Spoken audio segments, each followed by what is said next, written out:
Hello and welcome to another episode of the Middle Country Public Library podcast. I'm Sal DiVincenzo here in the studio with my fabulous colleagues, Sarah Fade. Hello. And Nicole Rambo. Hello. How's everyone doing? Good.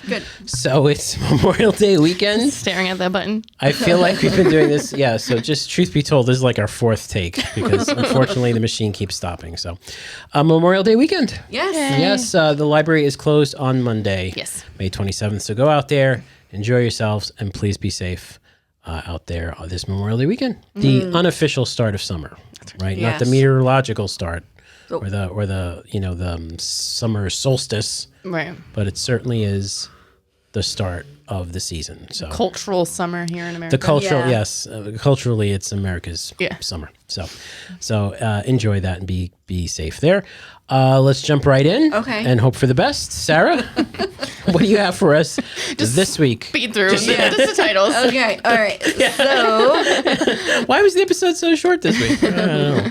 well, okay. So I know what Nicole is talking about, so I decided to tag along. To do it, and Yeah. So another tag team against me. Yeah. That's that's all right. So this is the best podcast to listen to right now in 2024, Okay. according to Good Housekeeping. Sounds good. But Reputable. I have not heard of a lot of these, so I think they're good though. All right. Grapevine from NBC News. And it's about a podcast. Well, it's not about a podcast. It's a podcast about a town. about a podcast. A podcast about a podcast About about, a a podcast. About a town and a family and a religion and LGBTQ plus rights and an English teacher. All those things swirled into one. Drama. Yeah, if you can't look away from the fight for trans kids' rights, unfolding across the country this year, this podcast is an excellent addition. Is this fiction or nonfiction? It's nonfiction. Nonfiction. Yeah. Okay. So we have another one that they mentioned but did not give a description about. It's called Wait for It. Wait as in body weight. WEIGHT. Okay. With Ronald Young Jr. Okay. And he looks like he's having some fun, so I think it's going to be a humorous nonfiction podcast. Okay. It won an award. About So weight loss. There you go. Yeah. Okay. Then we have Normal Gossip from Apple. Okay. I'm listening to this one. This podcast, hosted by journalist and gossip enthusiast Kelsey McKinney, is exactly what the title promises. Low-stakes goss collected from reader stories that runs the gamut from banal to downright outrageous. Okay. If you're the type of person who has occasionally missed their train stop because they're eavesdropping on their fellow passengers, this delightfully lukewarm tea is for you. Then we have... What does lukewarm tea mean? Well, you ever hear this saying, like, what's the tea? I have. tea. Is Yeah. that what it is? Spill the tea? So I think they mean, like, lukewarm. Like, it's not, like, super spicy gossip. It's, you know, Okay. bite-sized gossip. All right. Okay, so then we have Love Janessa from BBC. If you like true crime stories with a bit of a twist, you'll steam right through this BBC limited series that looks at catfishing scams through a different light. Janessa Brazil's likeness has been used to fool thousands of people, but who is she and what is her role in all of this? This engaging story is also only 7 episodes, so it's nice and bite-sized. Okay. And this is fiction. No. Nonfiction. Nonfiction. This woman her face is being used. Yeah. Oh, her actual face is being used? Yeah, to Yeah. catfish people. Oh, my goodness. Yeah. That's terrible. Do you watch the show Catfish? Have you watched Yes. episodes? Yeah. So wait, But wait. at this point, anyone Hold who's up. being catfished now, I mean, you kind of deserve it. Does this really happen? Does catfishing? It really does. So Scarlett Johansson is not interested in the podcast. Scarlett She might doesn't be. want me to move to LA. So we then have Sold a Story. Well, I mean, catfishing has been around for how long? I know, but Centuries. not everyone knows. Centuries. No, but these are not old You people. know- These are young people Yeah. that are on the Catfish, the MTV show. I don't. But it's not. And then I saw an episode where this person's been on like 3 times. So they keep getting catfish? No, the catfisher Oh, he's has been on 3 times. so he's a pro. He's He's cat- a he's- pro yeah. catfisher. It's ridiculous. Professional catfishing. Oh, I wonder if that's the thing. But wouldn't you be like, if you were a 21-year-old and social media is all over the place and someone's like, I don't know how to FaceTime. Yeah. Would you be like, what? But maybe I don't know how they to just do want to that. find love.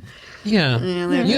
Think about when you, okay, maybe this is inappropriate, but think about way back when you were young and going through puberty and you wanted to meet somebody. Wasn't your brain like just messed up? You would do like anything, right? Would you travel like, someone said, "Oh, I really want to see you," right? I mean, back then I was not.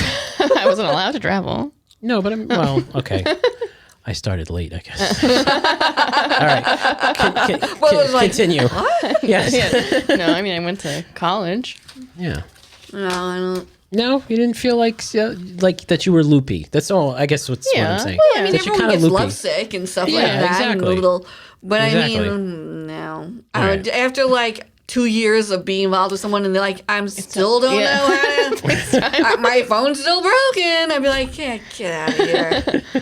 Okay. right. Go to the library. Hi. Yeah. Okay. Sold a story. Apple. Mm-hmm. If you or your kids have struggled with reading, you're not alone.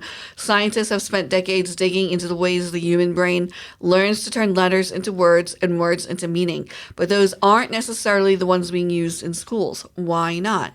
In this engrossing series, investigative journalist Emily Hanford seeks to find out. Okay. Then we have Scamanda on Lionsgate. If you remember the shocking story of California mom and blogger Amanda. Sorry, this is the fourth time. And blogger Amanda Riley, whose terminal cancer turned out to be a hoax. Get even more of the tale from this podcast hosted by Charlie Webster. Okay. Yeah, she's a terrible. She's a terrible person. Awful. She fooled like her whole congregation. Yeah. Town. Yeah. Yeah. Okay, then we have the School of Greatness from Apple. Host Lewis Howe's inspiring interviews with successful people will energize you to make the most of your day, even if your work is less moon landing and more email.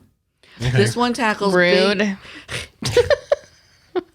Rude, Lewis. This one tackles big topics with the people who know what they're talking about, so you're guaranteed to learn something along the way. Do they really know what they're talking about? Who knows? Yeah. Does anybody? Yeah. Maintenance phase from Apple. If you ever heard about a new fad diet and thought, that can't be good for you. And add this podcast to your virtual plate.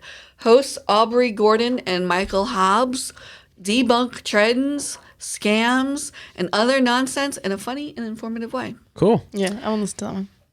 I do love me a good fad diet. So. I know. Let's see. The Retrievals from Apple as well. This harrowing 5-part series investigates what happened at a Yale people fertility clinic where many patients underwent excruciatingly painful procedures thanks to an unscrupulous nurse. It's eye-opening and absolutely engrossing. Oh boy. It's sad. I don't like Scary listening to sad stuff. You know, well, we hope the nurse got hers in the end. Okay, American Radical from MSNBC. Over a year after the insurrection at the Capitol on January 6th, MSNBC digs into what brought one woman to the riot in the first place. Host and family friend Eamon Moyeldin talks through how the late Roseanne Boylan got sucked into the conspiracy theories that led to that fateful day. So the reason why he said that's so funny is because 4 times ago when we did the first episode, the first time we were doing this, whenever we say something like that might be controversial, like climate change or insurrection, or I think there's one other coming up, YouTube puts it up in the corner and it says, if you want more information about this. So it's kind of funny they're going to put that in there. Insurrection. Okay. Princess of South Beach. Now, this is a fictionalized podcast. What kind of podcast? Okay. What's it based on? Okay. Fans of what? Telenovelas. There you go. Hey. Well, you've had 4 times. Yeah. I got nervous there. We'll be clutching their pearls along with this bilingual audio soap opera. It's all about twin sisters Maria del Carmen and Gloria, who was separated at birth and raised in 2 different worlds. One in a convent, of course, and the other in a rich enclave. When Gloria dies suddenly and Maria assumes her identity, things start to go deliciously awry. Oh, boy. Then we have Dark House. This is an odd one. At the intersection of interior design, true crime, and the paranormal sits this... I love this. All things right up come your alley. together. This delightful podcast hosted by House Beautiful editors Hadley Mendelson and Alyssa Fiorentino. Join them and guest paranormal investigators, authors, and other experts as they take on the fascinating backstories of America's most infamous homes. Like, why can't we do a podcast like that? Like, I don't get it. You say this all the time. I know, because I'm like, oh, I have weird things that I Yeah. like. Why can't we just shove them together and do a podcast? Well, apparently we can. Because yeah, I know. you know why why? don't we? Why? I'll tell you why. Because I work. No. Because only you and Sarah and perhaps me would listen to it. That's not true. That How is- dare you say that about my fictional, amazing podcast? Yeah, that's rude. I said I'd listen to it. Yeah, and only you. No. No, I'm just kidding. It's a lot of work. This is a lot of work to do a podcast. All right. Okay. I wouldn't know. I don't do any work.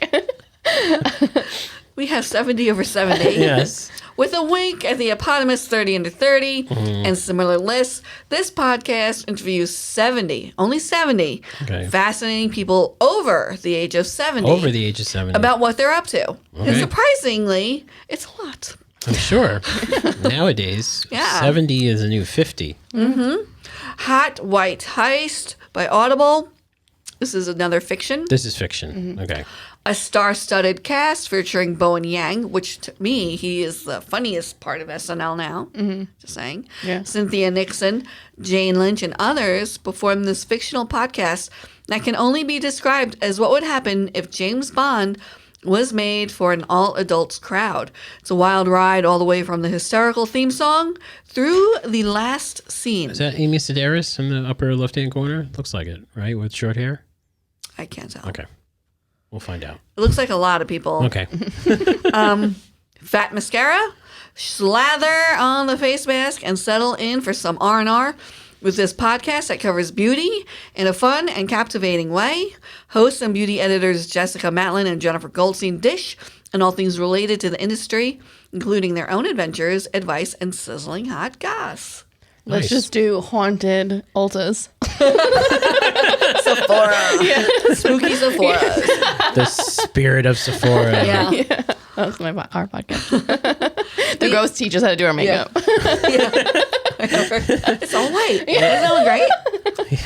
Okay. It's all like Victorian. It's like, I died a long time ago. Yeah. The Improvement Association. While a podcast about voter fraud in a small town in North Carolina might sound dry, this limited series about a powerful political action committee that's tampering with elections is anything but. Sounds dry.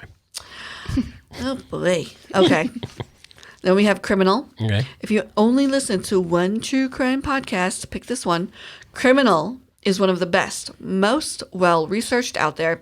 Plus, it's hosted by Phoebe Judge, one of the most soothing voices in audio, even when she's recounting some pretty horrific stories. Then we have Welcome to Your Fantasy.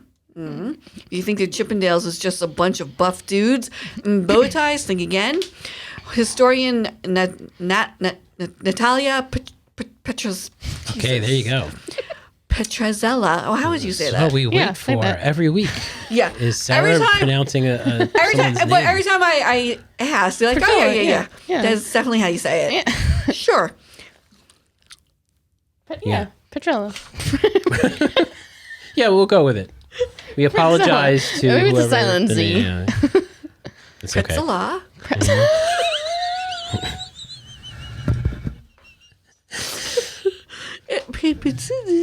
Takes us into the CD story behind the streaming franchise and a podcast that will have you jamming the next episode button. We're a little punchy right now because we're afraid that the machine's going to stop. 14 minutes in. I am and, not doing this again. Yeah, exactly. So I'm being very careful here. You must remember this, hosted by Karina Longworth, a former film critic for LA Weekly, dives into the forgotten and often scandalous history of old Hollywood.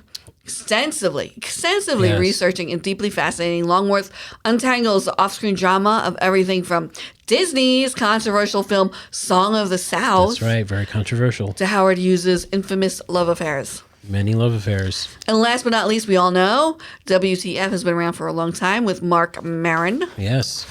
Even podcast newbies have probably heard of Mark Maron's long-standing interview show in which he holds in-depth conversations with celebrities, comedians, and even former presidents. It's thoughtful, insightful, and yes, funny. Funny.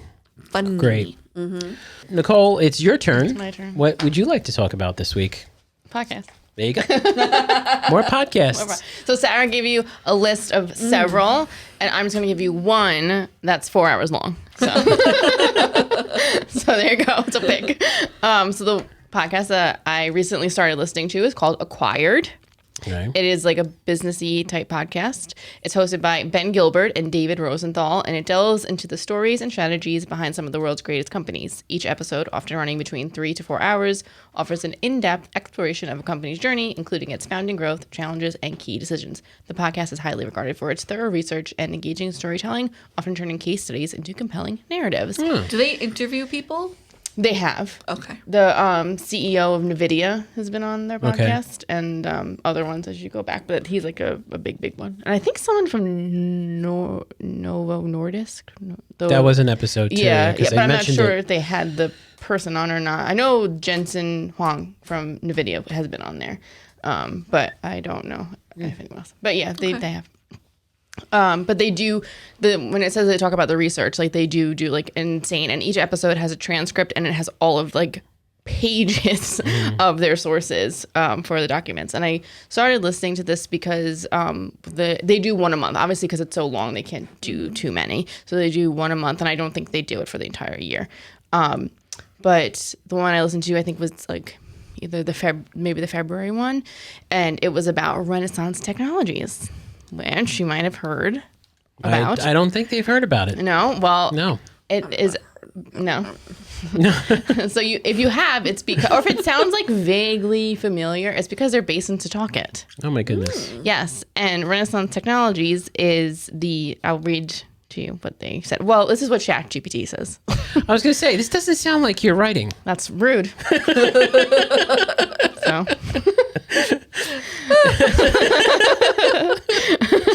I'm batting 1,000 today. You are. Okay, so this is the episode summary that ChatGPT took from the Acquired website. Okay, from Acquired website. Yeah. Because now what they do, and you'll learn more about this next week because I talk about it. Anyway, they list their sources now in ChatGPT. Nice. Yeah. So it says, this episode on Renaissance Technologies delves into the history and strategies of this legendary quantitative hedge fund. Founded by Jim Simons, a former mathematician and codebreaker, Renaissance Technologies has been a pioneer in using mathematical models to make market predictions.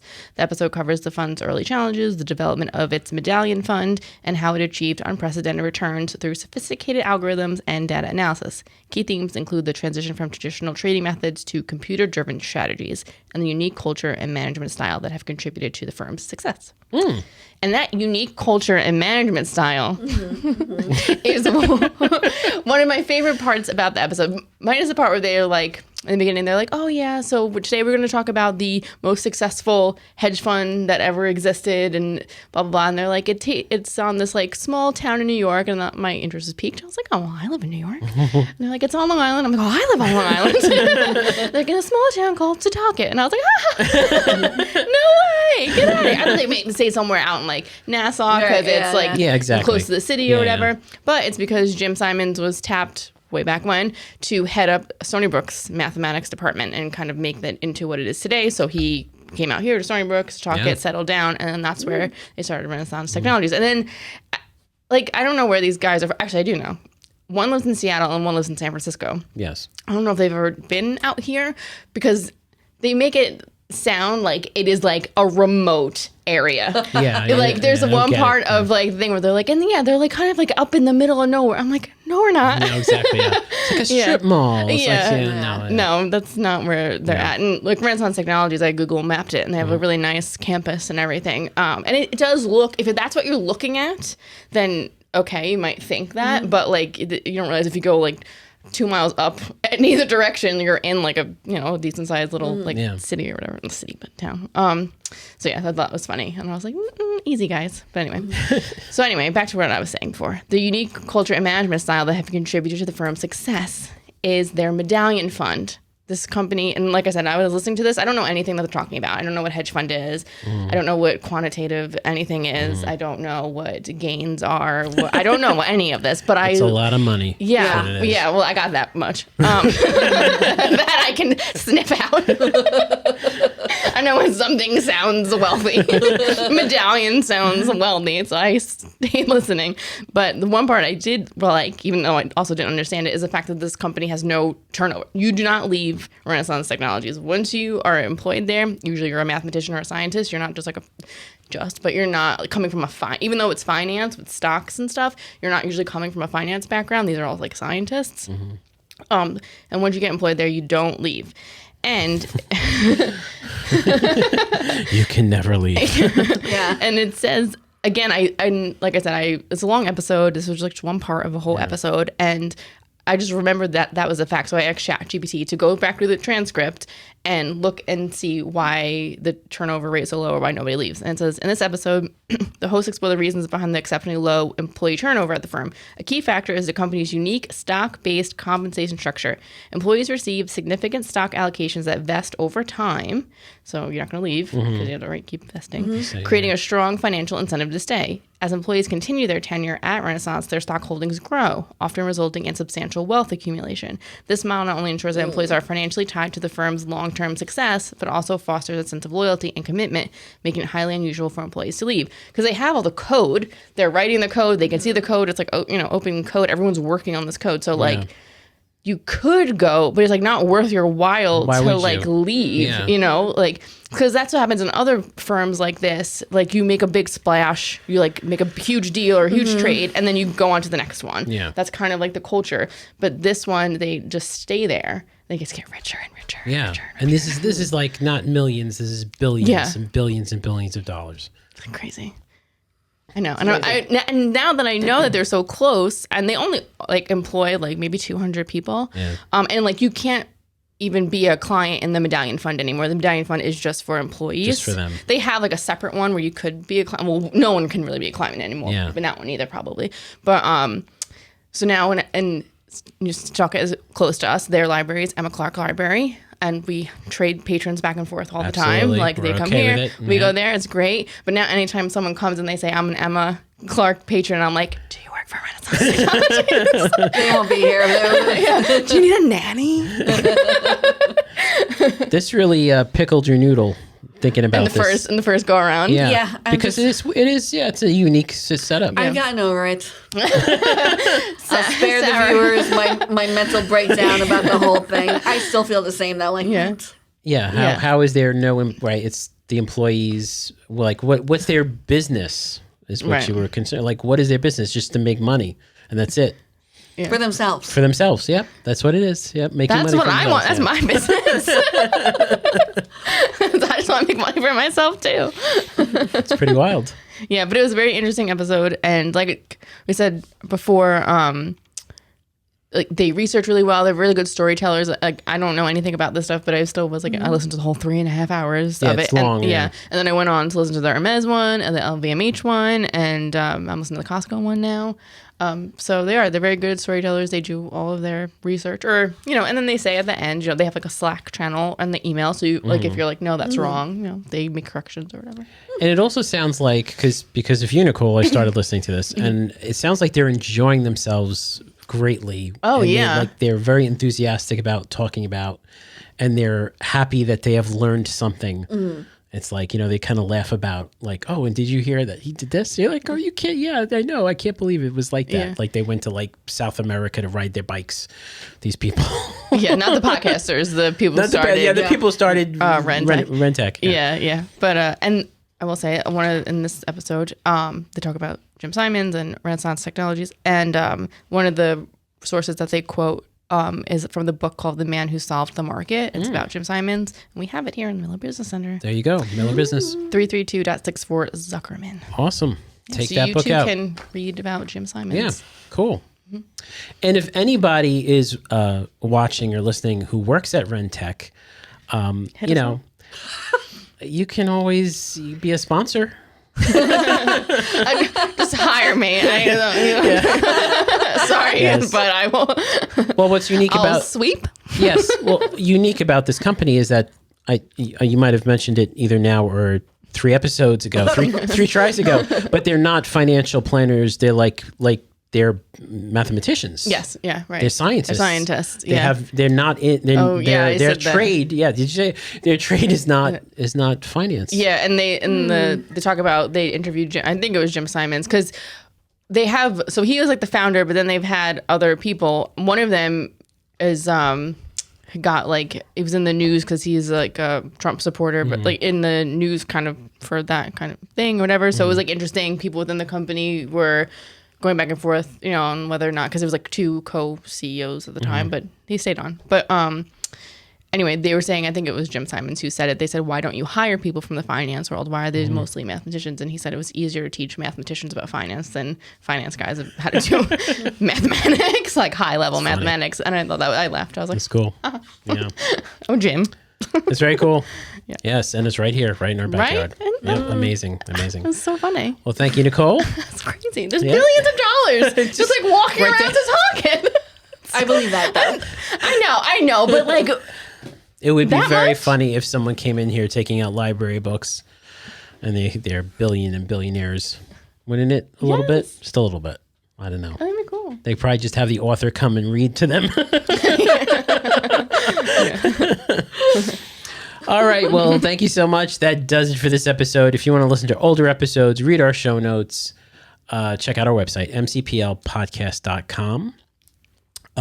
If you want to email us, podcast@mcplibrary.org. If you want to comment below, if you're watching on YouTube and you work at Rentec and you just want to say hi, just say hi. You could do it anonymously. We just want to know. You could do that on YouTube and also hit the... I'm like enamored with this Yes, company. exactly. Yes. Is it like the Wonka factory? Yeah, No one it is ever the Wonka- goes in and no one ever leaves. It sounds like it. It sounds Yeah, like it. explain it to Sarah better than we could why Yes. you don't leave. Why you don't and leave. how the business is just making money for yourself. Yeah, I don't get that. What? That's ridiculous. Yeah, so if you're on It's not a YouTube... business. It is what business is. It's making money. For There's somebody... usually like a service. That's the But service. Just The them, service to like them. having a hobby. Yeah. I mean, it's, Other people do make money off of their business, though. Like the transactions that are taking place. There's Ooh. people. The fees. There's a fee when they buy stocks. The fee is a transaction. It goes to the company that they're buying the stock from. There's a transaction. So there is something in like there. collateral. Comment below, please. Damage. Please, Rentec people. Comment below and let us know. And please See, if be honest. Jim Simons thinks that finance people can't learn mathematics, see what librarians can learn about anything. About anything that has to do with any of this. Mainly it's just me being highly jealous. Like, Yeah, I know, I that's don't what- understand. It is what it is. How come I'm not in on this? How come you're not a PhD in mathematics? In making billions, just working, you know. Exactly. What's all your good job? stuff. Making money. That's right. That's right. That's what it is. That's what their job is. What do you do for a living? I make money. What do you do? No, they're never going to come on the show. Yeah, You're exactly. insulting them. No, I'm jealous. I want to know. That's why it's. Let us know.